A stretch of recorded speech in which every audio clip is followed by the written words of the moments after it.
Good afternoon, Pottinger class. Today we finished multiplying mixed numbers. Can you multiply mixed numbers? Yes. All 4 vocabulary words are review words. All 4 of these are review words. Nothing is new there. So we're going to move on down to solving mixed number multiplication problems. There are 3 things I need to remind you about. Thing 1, you must always convert mixed numbers to what before solving? It doesn't matter if you're adding, subtracting, multiplying. I haven't even taught you how to divide with mixed numbers. You can't use them. You have to always convert them to improper. Got it? When you're solving a fraction using multiplication, we always multiply the what by the what? And then we multiply the what by the what?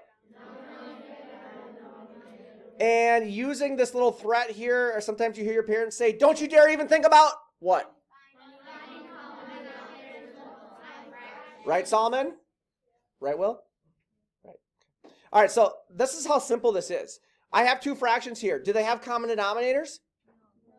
But what am I doing? So we don't care. We just multiply, right, Avery? What's 2 times 4? What's 5 times 3?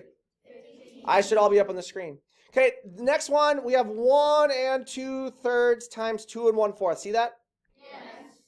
Can I solve it using these mixed numbers? No. So what does this tell us we're doing? So once you do around the world and you convert to impropers, you get this as your answer. Is that acceptable? No. Why? It's improper. So what do we use to convert an improper to a mixed number? Division, right? Because fractions are all just simply what? Don't forget to reduce. So I have 3 and 9/12, but 9/12 can reduce, right? Sometimes you only have to convert one number, yeah? This is already in fraction form.